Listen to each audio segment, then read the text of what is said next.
Hey, welcome to the process. My name is Dr. John Bush. This is May 10th, 2025, continuing my lessons here, lesson plans on reference class forecasting, ADP 2019 to 2024, based on preseason ADP. How does it turn out? End of the season finish, fantasy points per game. I've done quarterbacks, tight ends, and let's see, running backs. So now I'm here with wide receivers. I urge you to look at the other videos first, especially the quarterback. I spend a little more time discussing your fantasy diary and what reference class forecasting is about and why it gives you some advantages. I've done video lessons on fantasy football diaries and reference class forecasting previously in my 400 something videos in the last 4, 5, 6 years. I don't know. I've been doing this forever, it seems like. And I'm continuing now with wide receivers. You've got to have an advantage with things like AI and groupthink. You need to understand what ADP can and can't do for you and figure out what you can expect and how do we use that to our advantage in our drafts this year. And that's part of it, but you got to understand what's gone on in the past. This is an example. I'll post all these. Over here is the positional rank preseason, top 36 wide receivers. Top 12 are in green, so G. O is next 12, orange, and then final 12 in yellow. And then this is the actual end of the season finish, EOS, fantasy points per game, and the color here. And for instance, number one in 2019 was DeAndre Hopkins. He was number one ADP, and he finished sixth. So that was not as strong as you would like for number one draft choice. Here was Michael Thomas was number one that year, and you could have got him as your fourth wide receiver. Odell Beckham was number 5. He finished 35th, probably injury or something, as well as Juju Smith-Schuster, I think, got injured that year. So that was you lost there as well. So you can look at the hits and misses here each year. And I have it through the different years. You can take a look just down memory lane. And I will have the ones that we miss as well here. So in 2024, none of the top 12 were out of the money, I don't think, and that kind of thing. So here is the ADP preseason, green, orange, yellow. Here's the actual numbers. 72, so we had 6 years times top 12 is 72 total. 36 finished in 50%. Is that the lowest? I think that's the lowest of all the positions. I think tight ends were like 64. Yep, tight ends were 64. And running backs 56. So again, wide receivers 50. And then quarterbacks 58. So tight ends number 1, quarterbacks, running backs, and wide receivers. Has anybody told you that? They're the worst in ADP. So you're going to have to work a little harder. Historically, it's a coin flip. Now, 76% of the top 12 finish in the top 24, if you add these two numbers together. The next 12, half of those, not 50, but 25, a lot of those tend to finish in the top 24 or the next 24, 35. Overall, it is 60. So 76 and 60. So probably the top 24, you got about 60% or better shot at staying in the top 24. Look at the yellow, almost 20%. Not worst case scenario, but you have a lot out, 64% out. So your diary, how good are you in the yellow range in the 25th through 36 wide receivers? That would be an interesting stat. How good are you? If you could cherry pick in here and pick this 1 out of 5, you got an advantage. So again, where are you good at, right? You soar with your strengths. Here's another way to look at it. If you look at the red, that's out of the money, out of the top 36. You see, if you're good at picking a valid wide receiver in here, you're going to beat the public. Look at the public. Public sucks in here. Sucks bad. So you need to know that. So what happens in a fast draft, you come up on this sliver here, 25th to 30th, and your tendency, oh man, I'll just take one of these guys.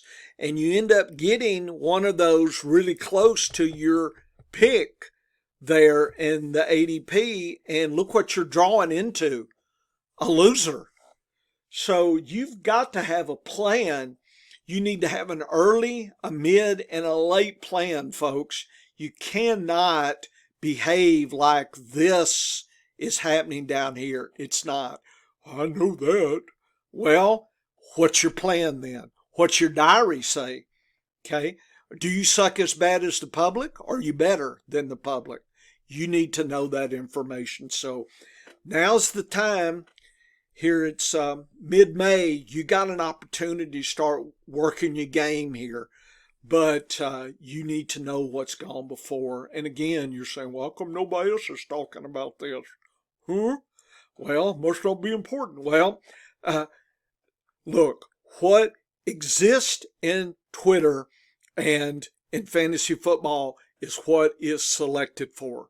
Okay, that's what the public wants. It doesn't mean that's what they should be getting or for them to win, right? You got 12 people in your league, only one can win. So this idea, everybody's a winner, or I can make you, folks, it's hard work. Get your butt in gear, chop that wood, then get the fire, get to work. Listen to the Science of Fantasy podcast. Check out my video lessons. By the way, there's very few people doing it, and hey, that's fine. What can I say? Less people for me to compete against. There's this in my head that makes me want to help folks when I was a university professor for 30 years. I don't know. Okay, 50. Well, we've gone into all that. So I divided into sixth here. Oh, no. Okay. So I remember now. Let's crop that. Get rid of that. Right there, John. Okay. And get rid of that. Okay. Did that help? Yeah. So what it is a lot of people turned to fantasy points per game last year and use that as their cheat sheets. And what does that do for you?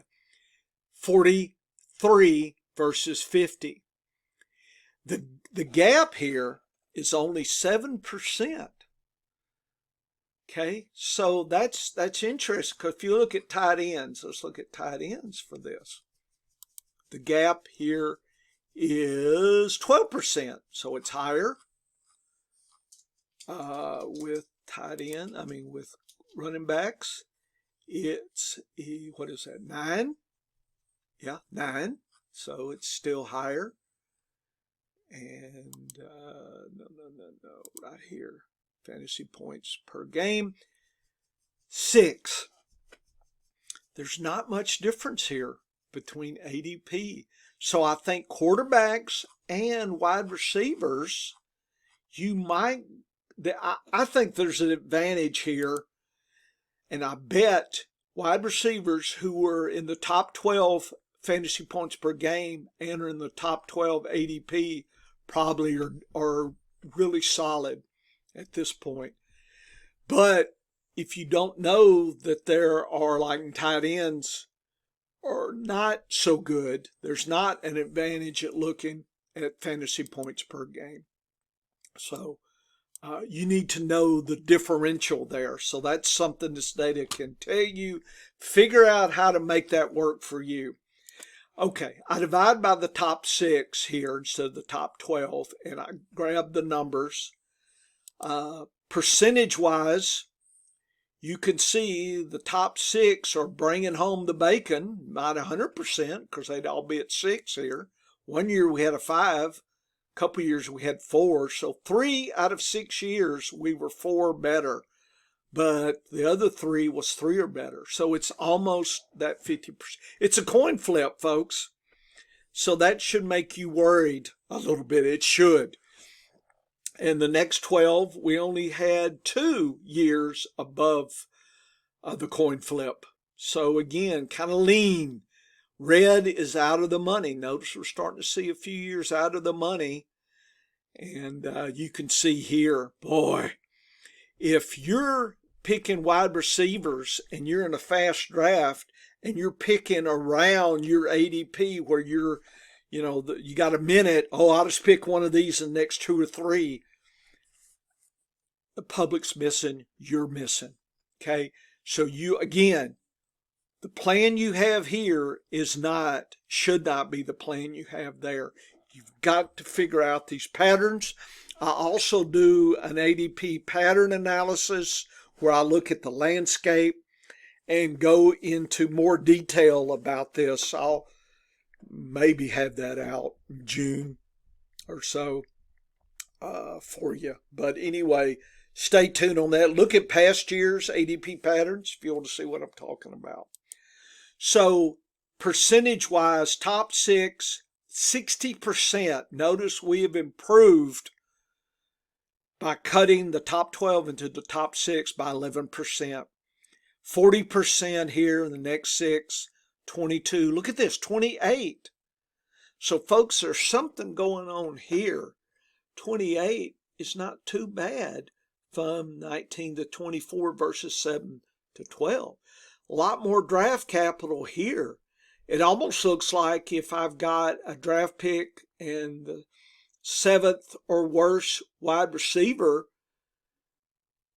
this 0 RB, the thing is, if you're grabbing a wide receiver and somebody is 0 WR and they're picking in here, and this is you, they are doing about as good as you are. So think about what this is telling you. I think it's showing that if you can get the top 6, go for it. But if not, give some thought to some of these deeper players here. I think there's some advantages to having your pattern here, your game. How are you going to play this? So draft pick selection is different for you folks. And don't be tricked. Oh, I'm early or late and I'm going to do this or do that. Well, why are you doing this or that? Here's the data. This will allow you to plan your patterns here. Here you go. 60, and look at the drop here, 40. And look at this drop. But notice it doesn't drop. It actually increases. And this is about the same as that. So there is some opportunity. Notice where it gets really sucky really quick, right here. So this world and this world is different from that. So it looks like you have 1, 2, maybe 3, 4 different worlds to select if you're taking 2 wide receivers. What's your plan at this point? And I think I have the overall plans. I'm going to have this figure for you to kind of look overall and see what's going on. Okay, looks like tight ends are really sucky, but notice wide receivers are a lot suckier. But running backs only right in here, it's extra sucky, and quarterbacks extra sucky. But right here, it's not so bad. Okay, so you can make your strategy here. Folks, look at the gaps. Running backs, what? Look at the gap here. Look at the gaps. Why is running backs? Injuries. People talk about zero RB. Talk about injury is risky. I think this gap is almost the same. So I think that's because there's injuries have occurred over the 6 years, and some of these top RBs have been injured, and you end up that some of these guys preseason end up giving you as much as these guys. Notice the gap is way different.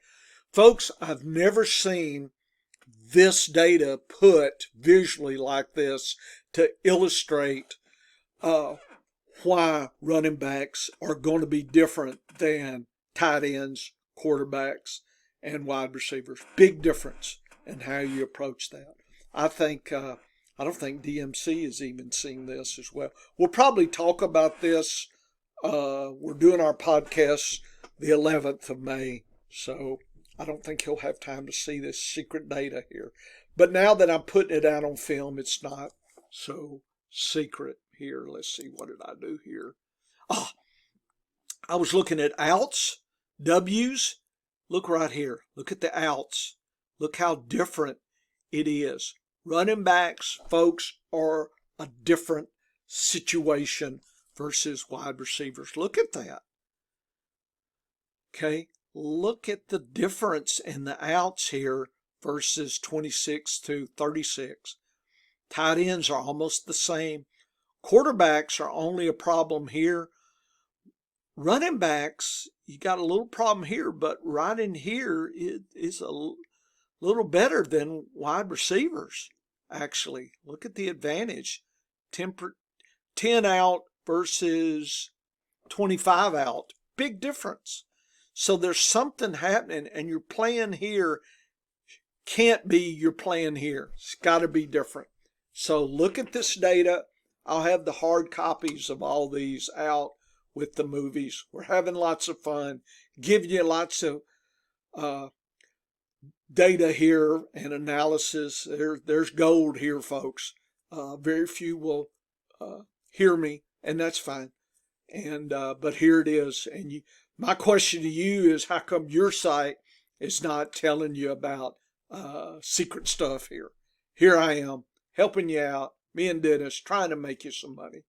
Okay, I'm through with my video lessons now. Woo-woo, having fun.